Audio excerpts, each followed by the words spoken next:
Hello everybody, I'm back at it again with another video of one of my Revit creations. This one I call the Castle House.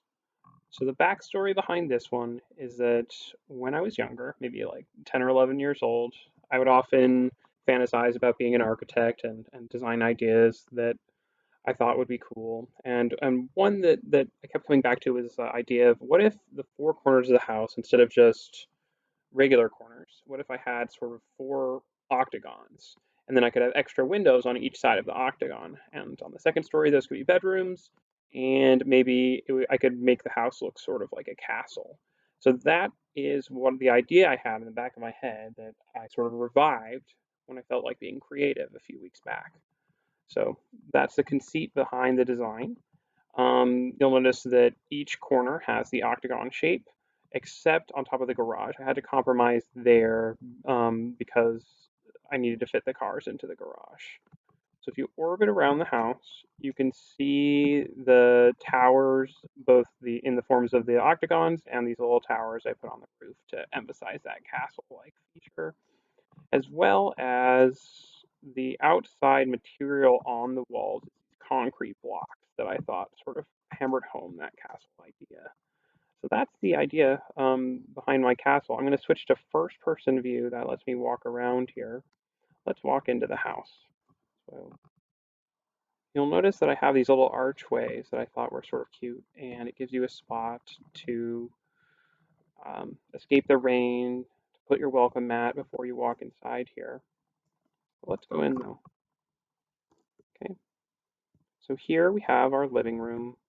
One of the benefits of this ring shape that you get in the corners is that it helps encourage people to be social by sort of creating the center of attention in the center of the room. So you could imagine if you set up a table there and had a game night, that everyone would have that shared focus there. And that was one of the things I was going for in the four corners.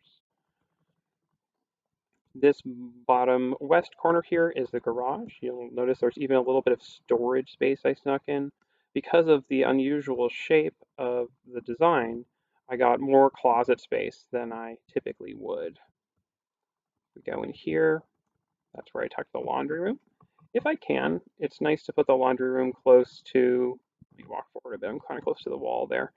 I like to be able to put the laundry room close to the garage. A lot of people like to be able to, if they made a mess of things on their journey, just sort of drop them in here on their way inside. I also like that you don't have to walk through the laundry room to get into the house. It's not the worst, but sometimes you don't want to have to do that. And here we have a downstairs bathroom and another closet next to it. So here, this downstairs bathroom, I was even able to make room for a tub there. Um, so that always is an improvement if it's a busy household, having one more place you can take your shower. We go over here, this is the living room. Again, we see the benefit of that ring shape, that sort of circle of attention, which could be focusing on your favorite TV show, or you could set up another table here for another gathering place at your events. Behind, we have a closet where you could store your DVDs and games in there. And one of the back doors, I had two back doors, they're more like side doors. I decided just to put one on each side of the house. That way you wouldn't have to go through the kitchen or have to go through the living room. You have your choice at it. I'm going to pause before I walk to the other side of the house here, right about here.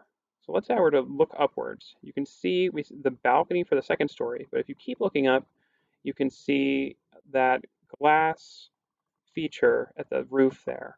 So I made yet one more hexagon, or I should say octagon, and it's similar to the four corners, but it's another way to let in light. So I think that's becoming sort of the icon of some of my designs, is to let light in from these unusual angles. So even though often your room in the middle of the house wouldn't have windows, when you have this big shared space like this, you can have these little discoveries in the house, like looking upwards and seeing that beautiful skylight. This room here is a den. So most people I talk to like to have one downstairs area tucked to the side. Maybe you could get some of your work done here, or if you're a gamer, escape to play some Magic Online. Over here, we have our eating area, another closet behind it, and the kitchen. It was tricky getting the counters to line up with this ring shape. So a fair amount of work with some specialized models, but I'm really happy with the outcome. I think it looks pretty good. And maybe this part over here is one of my favorite parts of the kitchen. Um, I'm fond of the way that I was able to sneak in this extra cooling unit down here that's supposed to be for wine. But I'm sure you could put whatever snack that's almost ready in there as well. I feel that there's a decent amount of countertop space in this room. And like I said, there's a back door in the kitchen as well. So you could go through either your choice of the kitchen or the living room if you needed to make your way to the backyard. Alrighty, let's head up to the second story. Okay, I'll bounce up the stairs here. So be careful. There's gravity in this model, so it's possible to fall if I walk off the edge of the stairs. All right, so on the second story, the four corners are bedrooms. So this was part of the inspiration of the design, having these four bedrooms where you have that ring of windows. Um, One thing that puzzled me for a bit was how can I make these octagon-shaped rooms have a good spot for the bed? But what I realized is if I organize the closets in a certain way, I can create these sort of tucked away corners, one for my drawers and one for my bed. The four bedrooms are basically similar. The only thing I did to distinguish them was by give them each their own painting here. But otherwise, they're basically the same idea. The two closets as you enter that create this squared off corner for the bed and dresser.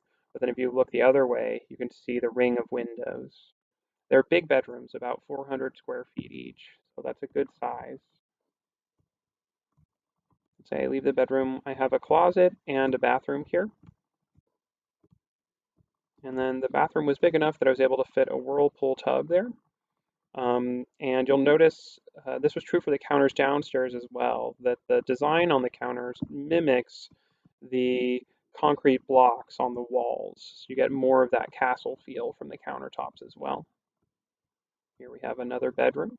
One of the only things that's different here is I can see out onto the outside balcony. We'll talk about that soon.